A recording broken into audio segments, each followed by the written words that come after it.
Jeddah میں ہماری company تھی، تو وہاں پر ہمارے ساتھ میرے ساتھ 5 انڈینز تھے، مسلم تھے۔ تو اللہ رب العزت سب کو جزائے خیر عطا فرمائے۔ تو ان میں سے ایک ایسا انڈین تھا کہ اس کی نیچر بڑی عجیب سی تھی، یو پی سے تھا، یو پی کے ڈسٹرکٹ بلیا، میں آپ کو نام بھی بتا دیتا ہوں، چلیں اب یہ بھی بتا دیتا ہوں، گاؤں کا نام نہیں بتاؤں گا۔ تو ڈسٹرکٹ بلیا سے تھا، تو اس کے اندر کچھ پرابلم تھا تھوڑا سا۔ اس کو میں نے کمپیوٹر ریپیئر کرنا سکھایا تاکہ اس کی مطلب جاب جانے والی تھی۔ اللہ رب العزت گواہ ہے، رمضان کا مہینہ ہے، جو میں آپ کو بتا رہا ہوں یہ سارا کیا ہے، کاش کہ وہ اس تک بھی ویڈیو پہنچ جائے۔ اس کو میں نے پوری ٹریننگ دی، تو میری سیلری اس وقت کے حساب سے مطلب یہ ہے کہ اس سے ڈبل تھی، ٹھیک ہے جی۔ وہ کہتا تھا کہ میں جس کمپنی میں کام کرتا ہوں نا، میں اس کمپنی پہ چھا جاتا ہوں، اور اس کمپنی میں شاید تمہاری وجہ سے میں نہیں چھا سکتا، کیونکہ جہاں بھی مطلب یہ ہے کہ کمپنی میں پرابلم ہوتا ہے تم وہاں جا کر پہنچ جاتے ہو، یہ میرے لیے مسئلہ ہے، تمہیں اس کمپنی کو چھوڑنا پڑے گا۔ میں نے سے کہا کہ یار اللہ کا واسطہ ہے ایسی بات نہ کرو، تم بھی پردیس میں ہو، ہم بھی پردیس میں ہیں، یہ ہم لوگ یہاں پر بھی پردیسی ہیں، ہم لوگوں نے یہاں سے چلے جانا ہے، تو اچھا ایک دوسرے کو اچھے الفاظ میں یاد کریں۔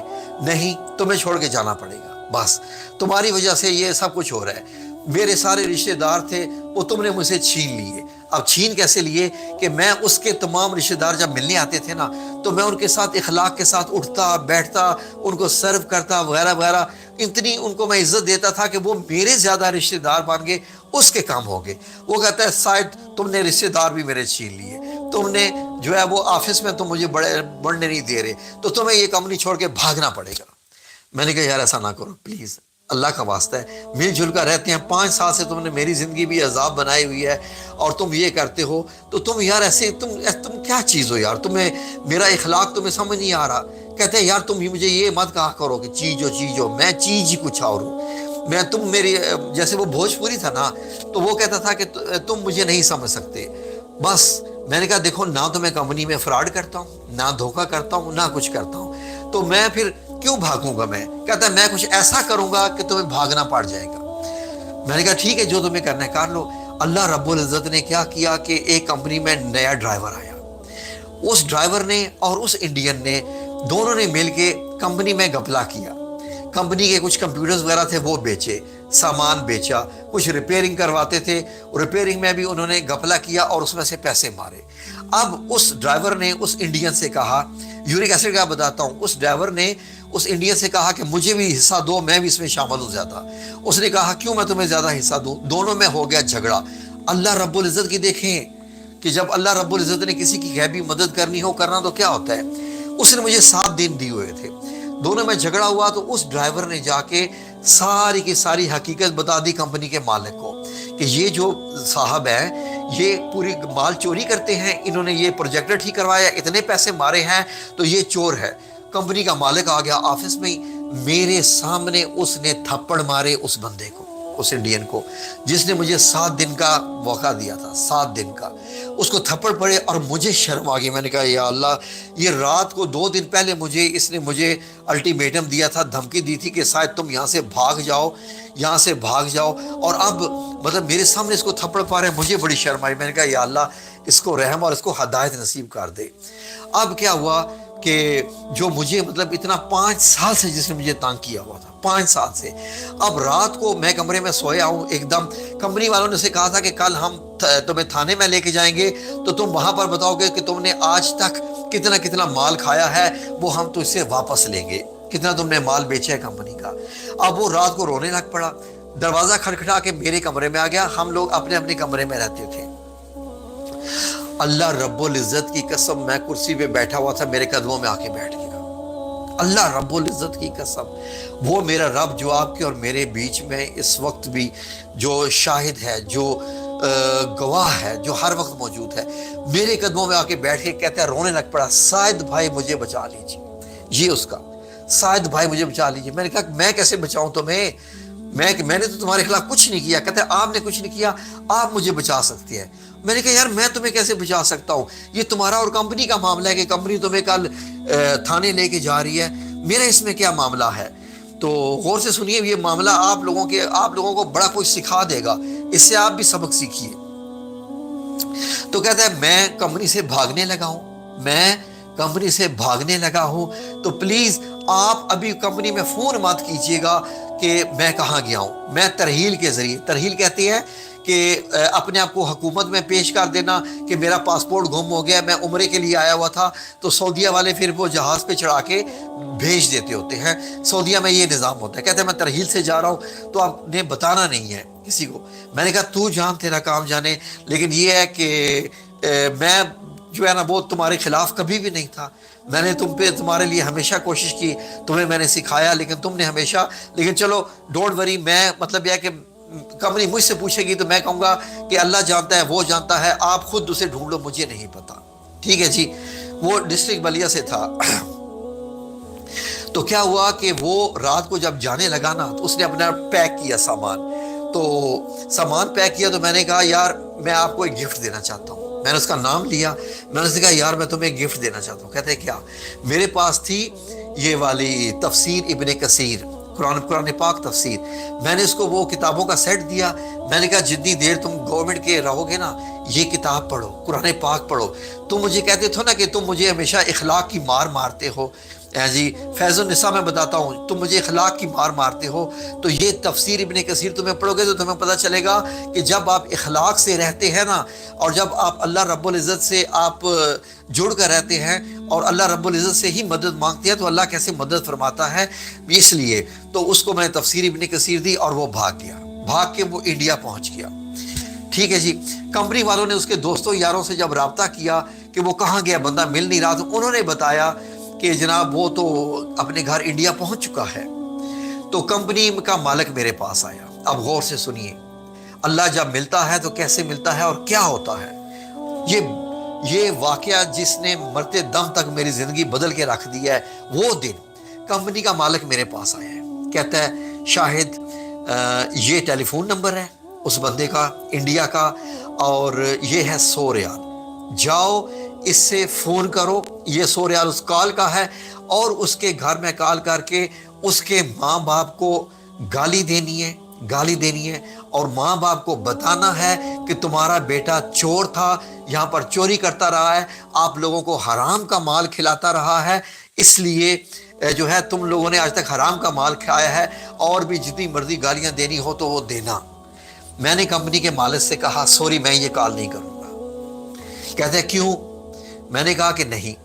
کہتے ہیں اس نے تو 5 سال تمہیں اتنا ذلیل کیا، تمہیں تنگ کیا ہے جی، اور تم ہر وقت روتے رہتے تھے، اور ہم تم لوگوں کو مطلب یہ ہے کہ راضی کرواتے رہتے تھے، اس کو سمجھاتے رہتے تھے کہ تمہیں تنگ نہ کیا کرے، تمہیں تو موقع مل گیا ہے، جاؤ کال کرو، پیسے بھی ہمارے لگ رہے ہیں، بدلا لو اس سے۔ میں نے کہا سوری میں نہیں لوں گا۔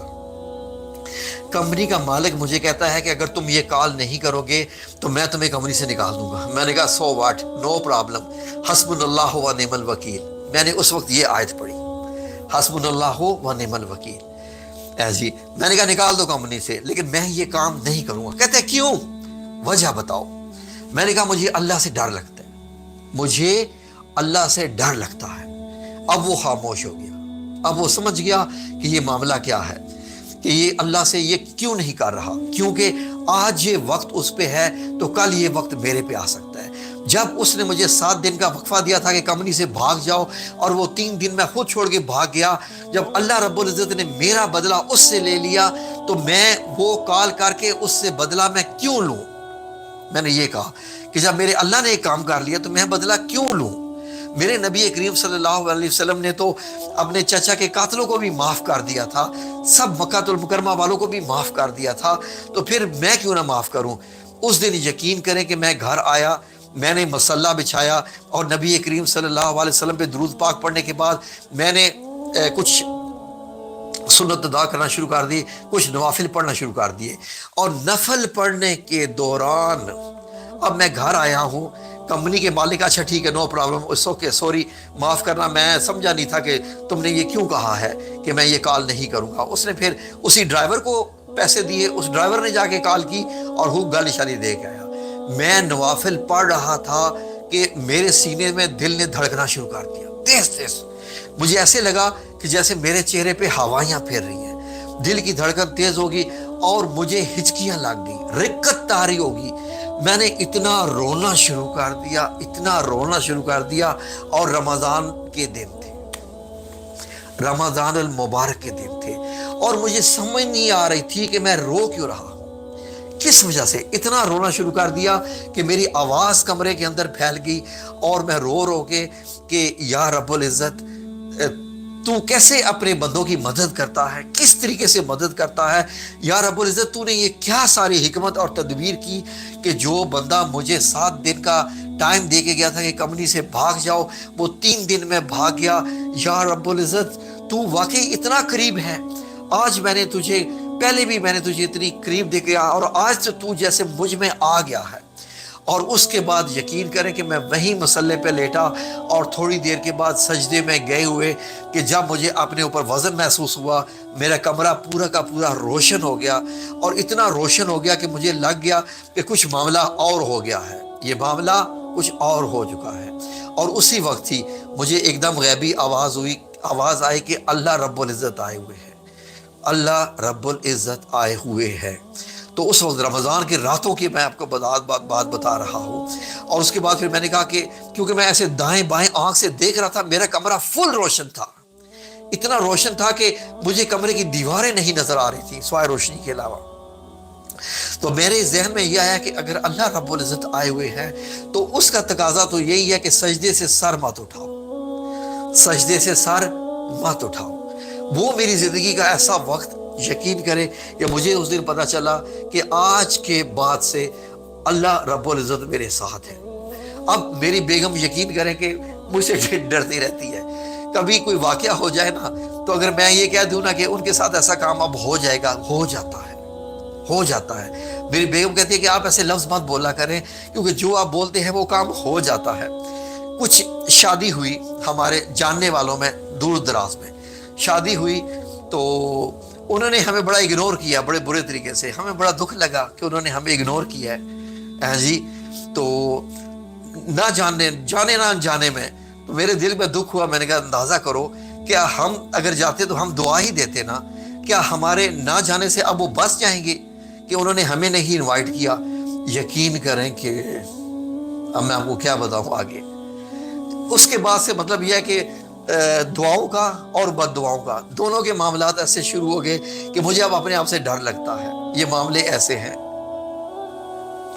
اس لیے سب سے بڑی بہادری اگر آپ اللہ رب العزت کو حاصل کرنا چاہتے ہیں وہ یہ ہے کہ اس بندے کو بھی معاف کر دیں جس سے آپ شدید نفرت کرتے ہیں، اور آپ کو اگر بدلہ لینے کا موقع بھی ملے اور آپ بدلہ نہ لیں، یہ سوچ کے کہ مجھے اللہ چاہیے، یہ سوچ کے کہ مجھے اللہ چاہیے، اللہ کی قسم اللہ آپ کو ملے گا۔ بس اتنا، بہت نرم دل ہو جائیے، اخلاقیات کو بلند کر دیجئے، یہ بہت بڑی صفتیں ہیں، یہ بہت بڑی۔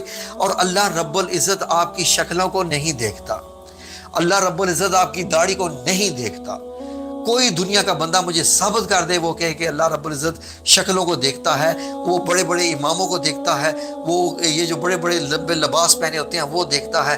اللہ رب العزت ایسا کچھ بھی نہیں دیکھتا ہے۔ اللہ رب العزت صرف اللہ کی قسم آپ کے دل کو دیکھتا ہے، آپ کی نیت کو دیکھتا ہے، اور آپ کے صرف اور صرف اللہ رب العزت دیکھتا ہے کہ آپ اوروں کے لیے کیسے ہیں، اللہ کی مخلوق کے لیے آپ کیسے ہیں۔